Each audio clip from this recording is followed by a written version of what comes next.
Educação à distância, mudando realidades.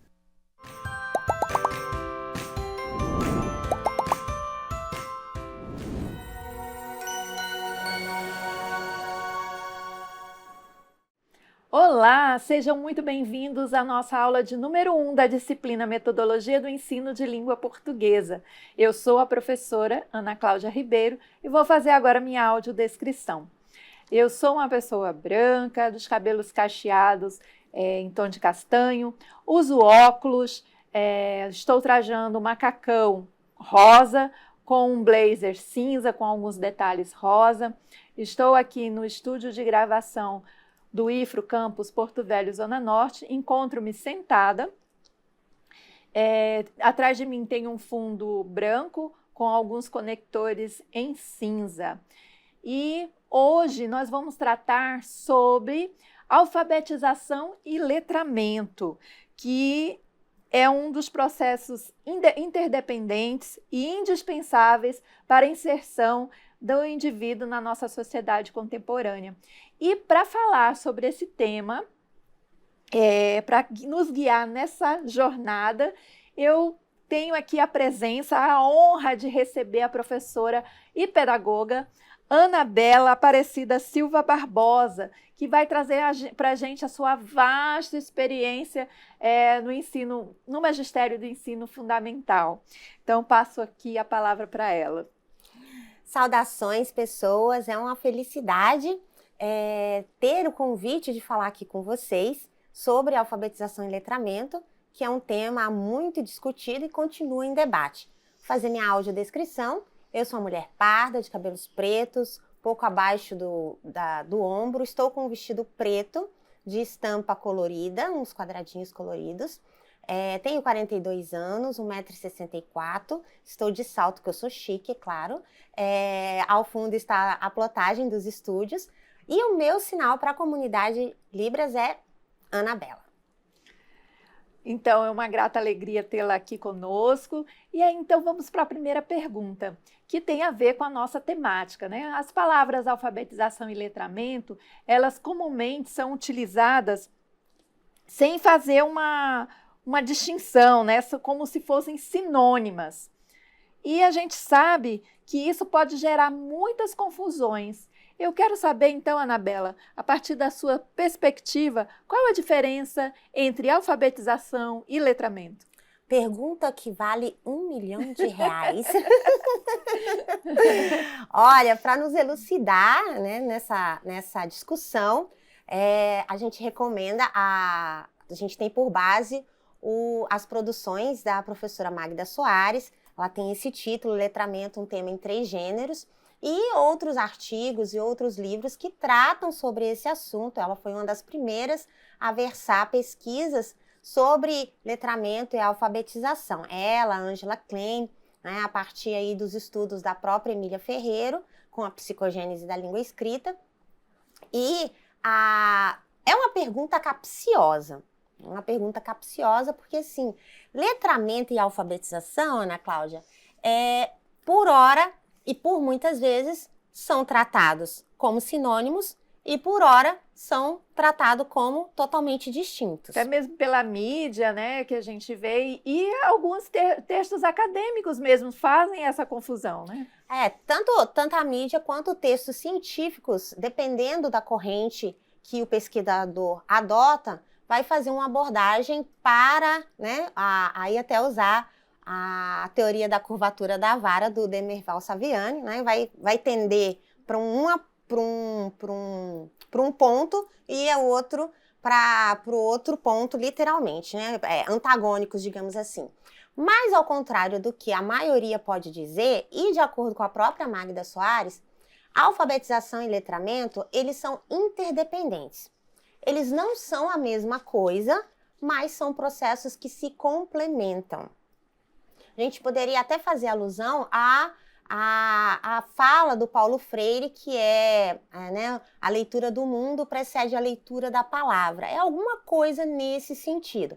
Por quê? Para a própria Magda Soares, aqui no livro Letramento, um tema em 3 gêneros, a alfabetização, ela compreende basicamente o processo de codificação e decodificação de uma determinada língua, com os grafemas, os fonemas, né?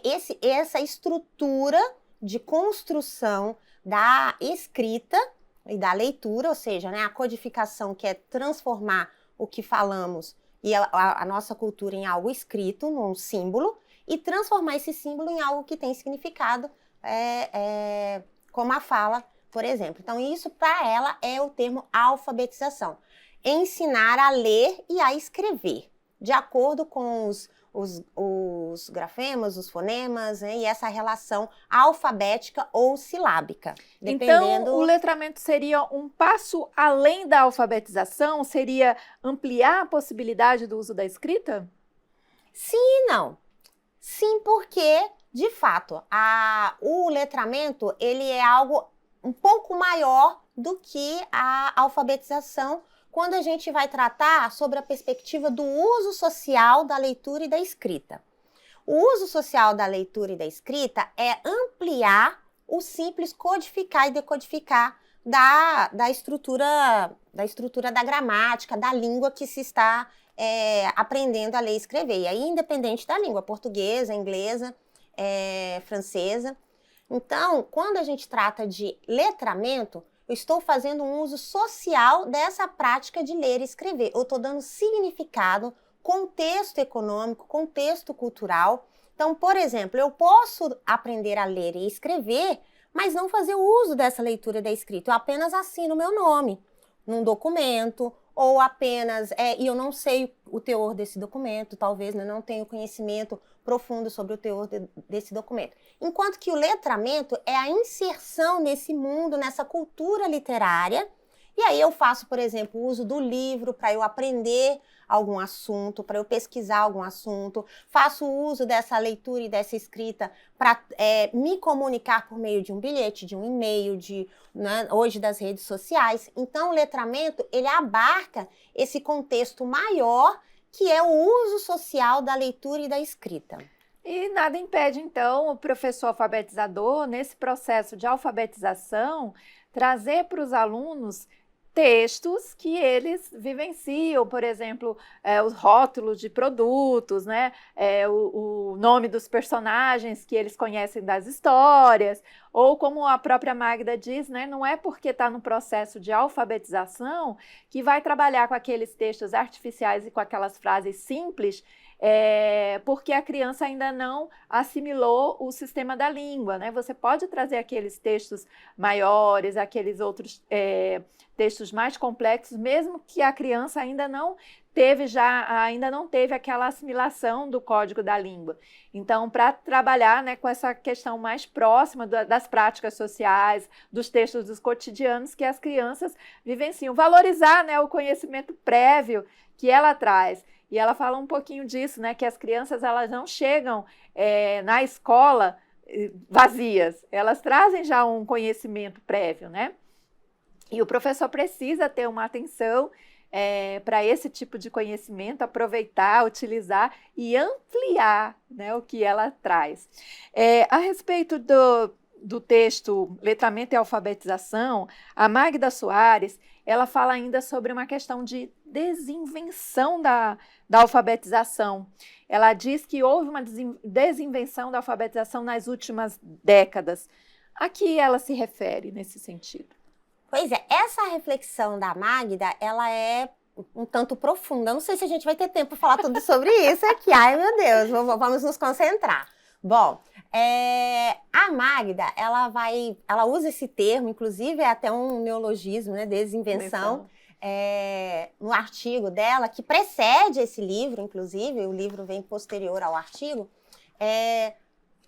a partir de uma noção de que quando se incluiu o termo letramento, houve a ideia equivocada de que não era necessário, então, alfabetizar no sentido próprio da alfabetização, que é ensinar a codificação e a decodificação do sistema da escrita. No nosso caso, o sistema silábico, o sistema alfabético. O termo letramento, por exemplo, ele vem de literacy, do inglês, ou littérature, do francês. E todos esses dois, eles significam que é esse conglomerado, essa expansão da função social. E aí, com essa perspectiva de que, então, a gente deveria letrar, né, proceder ao letramento, então, acabou se compreendendo que a alfabetização do processo, eu aprender as sílabas, por exemplo, B com A, Bá, né, que é um método utilizado, que era muito do método tradicional, então houve assim, como se fosse um distanciamento do método, por ele parecer estar muito associado à teoria tradicional de educação, em contraposição à teoria da escola nova. E aí, o esvaziamento que ela fala da desinvenção da alfabetização é que a alfabetização, entre aspas, passou a compreender um processo, ele ficou meio vago.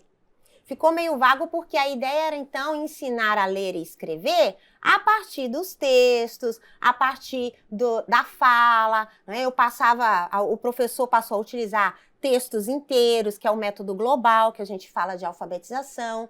E nesse método, que sofreu muita influência do construtivismo do Piaget, a ideia não era necessariamente você trabalhar com a escrita, a codificação e a decodificação, ensinar o L, ensinar o A.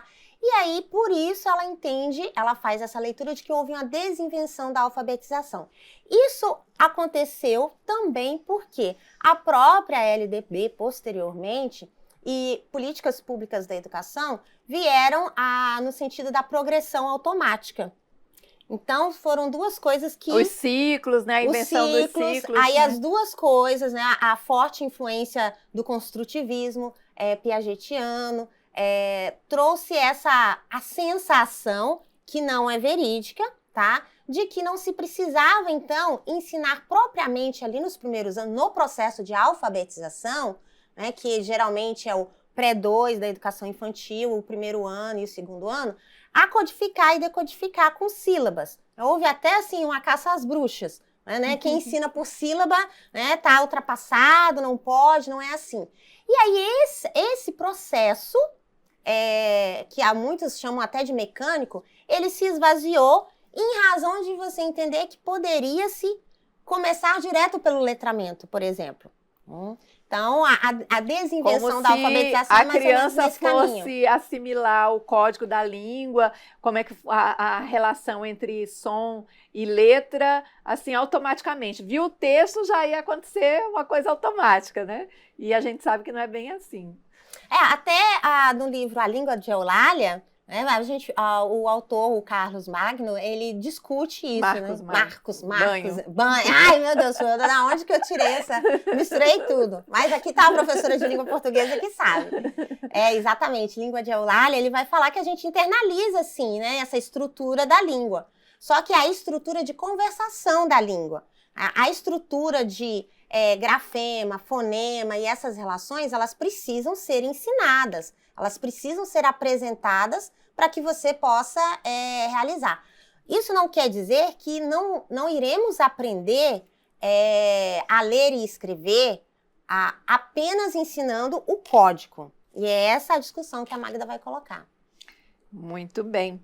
E é importante também, você falou um pouquinho sobre metodologias, né, os métodos fônico, fonético e silábico, e uma ressalva que a Magda Soares faz, que é importante a gente retomar aqui, é que não existe um único método, que não existe o que a gente pode procurar enquanto professor é diversificar as metodologias utilizadas no processo de alfabetização, até porque as crianças aprendem de formas diferentes e elas chegam, por exemplo, numa turma de alfabetização em vários estágios diferentes. Então, é preciso identificar esses estágios, né, como ela fala lá, silábico, pré-silábico, em que estágio essa criança está, e utilizar de métodos que as façam avançar, né? Então, é possível alfabetizar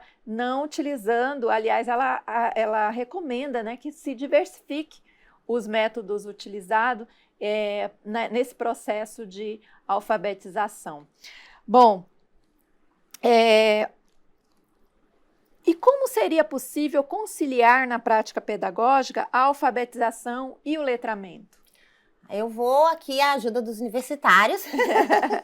Aqui a Magda, lá na página, deixa eu ver aqui, página 40, ela faz um trechinho aqui muito interessante e importante a gente ressaltar. Olha. Quando o indivíduo está letrado, ele vive em estado de letramento. E não é só aquele que sabe ler e escrever, mas aquele que usa socialmente a leitura e a escrita, pratica a leitura e a escrita e responde adequadamente às demandas sociais de leitura e escrita. Ou seja, a articulação desses processos é que é o essencial. Eu não vou alfabetizar e letrar separadamente. Eu vou alfabetizar letrando, digamos assim. Sim. Seria a melhor proposta do ponto de vista da prática pedagógica. Eu vou, o processo de alfabetização, que é esse aprender a fazer a grafia das letras, dos símbolos e o seu significado, seja ele silábico ou seja ele no sistema global, né? Muitos professores usam um ou outro. Aqui a gente não vai discutir a melhor técnica, o melhor método, mas sim a ideia de que, independente do método ou da técnica, Ana, você se centrar, enquanto professor, em alfabetizar e letrar. Mas como então que vai ser alfabetizar e letrar? Bom, é ao mesmo tempo você inserir os seus alunos em práticas sociais de leitura. Então, por exemplo, a Ana até comentou aqui antes, as embalagens, vou trazer embalagens, por exemplo, vou discutir em ciências. Não, mas a gente está falando de língua portuguesa. Não, mas eu vou discutir lá em ciências a minha higiene pessoal. O que vocês usam em casa? Traz a embalagem do sabonete, do shampoo, da pasta de dente. E aí a gente vai, o professor, eu falo como se, né? Mas é porque é a gente mesmo, né? Nós estamos na sala de aula. Então você, enquanto educador, você vai trabalhar, por exemplo, essa dinâmica. Olha, então nós estamos usando aqui materiais. Como é que a gente faz para identificar, então, qual é a pasta de dente que a gente tem que comprar no mercado? Função social da leitura e da escrita. Eu preciso saber o nome da pasta. Eu preciso, para que eu possa comprar aquela pasta. Ou então, uma receita, uma bula de medicamento. Para que eu vou aprender a ler e escrever? Não é só para codificar e decodificar, mas para eu entender como é que vou tomar o remédio, de quantas em quantas horas. A receita de bolo da mamãe, ou o bolinho da vovó. A importância social da leitura, né? Exatamente. O conto de história que o meu tio, o meu avô fica contando as histórias ali para mim. Então, a função social da leitura e o contexto, o letramento traz isso. Então, quando eu for trabalhar os processos de codificação e decodificação que são próprios da alfabetização, esses processos eles têm que estar contextualizados por essas práticas sociais. Eu não vou apresentar especialmente, não vou colocar a criança, por exemplo, para ela escrever o A e fazer o A 200 vezes, né, o quadro de cima a baixo, porque esse A para ela não tem significado. Agora, se, por exemplo, eu tiver numa cantiga de roda, que também é outro contexto, da borboletinha, ou a partir de vou fazer uma receita com os meus alunos de um bolinho de banana. Então, e aí a partir dessa receita a gente vai entender como que escreve banana. Né? Banana, tem o B com A, ba. Então, olha, eu posso estar no sistema silábico. Até porque o nosso sistema, falando da língua portuguesa, ele é silábico mesmo. Sim. Né? Existem outros que são ortográficos, como o americano, a língua inglesa é ortográfica, ela não se forma sílaba. Tanto que eles fazem aqueles processos de só as letras, né?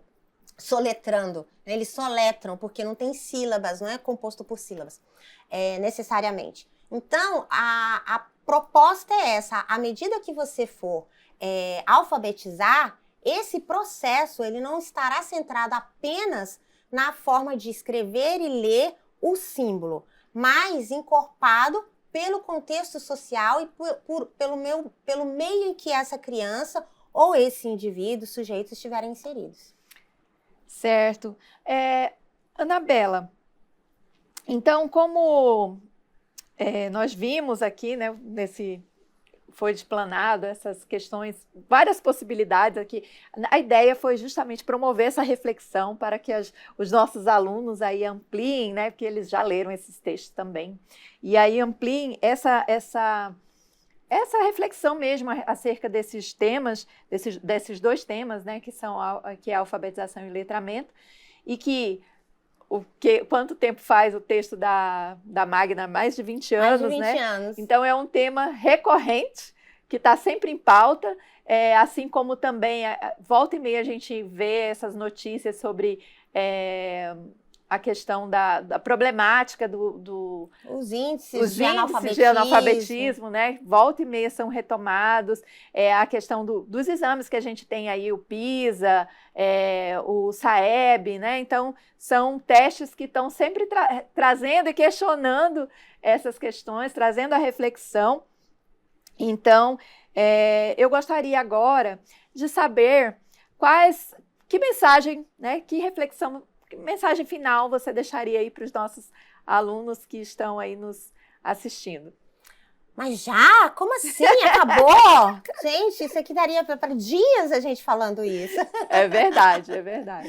Até porque, é claro, a gente está fazendo aqui generalizações. O ideal é que você leia o artigo da Magda, os livros da Magda, da Angela Klein, que trata sobre o assunto, a psicogênese da língua escrita, da Emília Ferreiro, com a Ana Teberoski, que foi um dos pivôs também dessa compreensão de letramento e alfabetização, porque aí a Emília Ferreira ela vai apresentar os processos de construção cognitivo, neurológico que a criança faz ao se apropriar da leitura e da escrita. Então, acredito que assim, a mensagem é que, para além do que necessariamente a gente pode chamar de alfabetização de letramento, esse tema, como você comentou mesmo, Ana Cláudia, ele está sempre em voga porque as taxas de analfabetismo no Brasil continuam altas, girando sempre ali em torno de 11%, 14%, às vezes desce, às vezes sobe, mas a gente não consegue erradicar o analfabetismo no Brasil.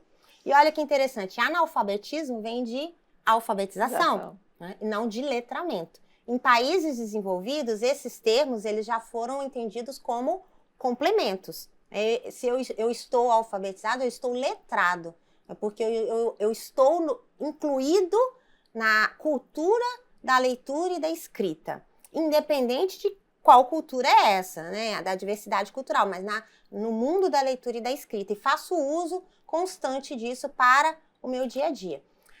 Independente do método que você for utilizar para alfabetizar, seja o silábico, seja o global ou a técnica que for ser trabalhada em sala, o importante é considerar que esses processos são interdependentes e que você deve fazê-los em conjunto. Permitir o acesso mais ampliado dos seus alunos à diversidade textual. A contos, fábulas, receitas, bulas, manuais de instrução, música, cantigas de roda, livros, histórias em quadrinhos, gibis, que toda criança é apaixonada. Então, Turma da Mônica, eu sou completamente apaixonada até hoje. Eu sou jovem há mais tempo, tá, gente? Então essas práticas não é que precisam, mas elas merecem importância no processo de alfabetização e de letramento, porque aí você torna esse processo de aprender a codificar e decodificar a língua escrita em um processo de função social. Porque eu posso apenas, o que a gente tem visto muito nos resultados, como você falou, é que nas avaliações nacionais, do Sistema Nacional de Avaliação e também nas avaliações internacionais como o PISA, as taxas do Brasil são baixas. Por quê? Porque há uma importância muito grande, ora, em codificar e decodificar sem letrar, que aí eu não consigo entender o contexto, por exemplo, de uma notícia. O que essa notícia está dizendo? Eu só decodifico, consegui leitor. E o que é leitor? Não sei o que é leitor. E o contrário também. Eu converso, eu uso a leitura, mas na hora de escrever eu escrevo com muitos erros ortográficos, eu escrevo com ausência de pontuação, com ausência de sentido na frase, não consigo fazer a frase com sentido, às vezes a frase é muito longa, às vezes a frase é muito curta e fica confuso. Então, o recado seria esse, alfabetizar letrando. Vamos fechar com aquele poema? Claro, com certeza. Até, não somos poetisas, né? Mas ele é um poema que a Magda Soares traz no livro, é escrito de origem asiática, e a gente vai arriscar aqui, né, a fazer essa leitura conjunta. Vamos. Então vamos fazer assim, a gente vai fazer um jogral? Pode ser? Lembra? Lembro. Você faz uma estrofe, eu faço outra. Ok. Eu começo? Pode ser. O que é letramento? Letramento não é um gancho em que se pendura cada som do enunciado, não é um treinamento repetitivo de uma habilidade, nem um martelo quebrando blocos de gramática.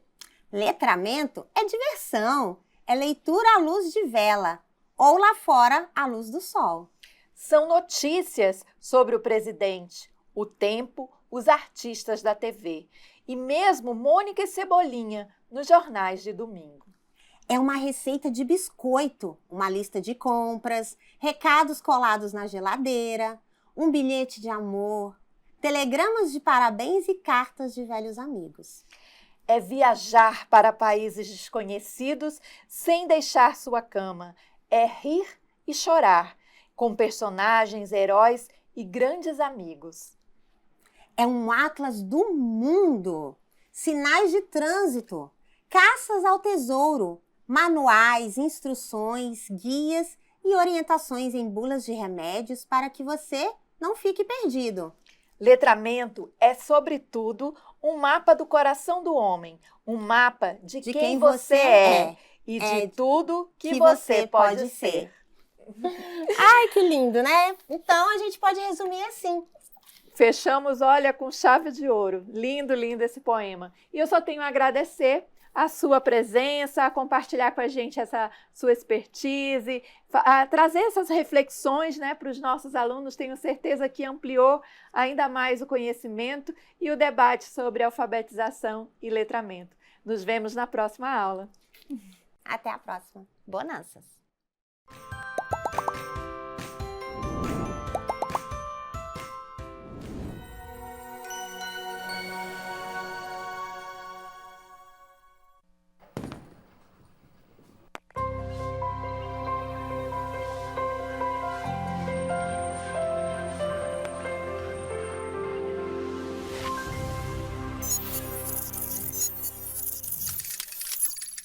Educação à distância, mudando realidades.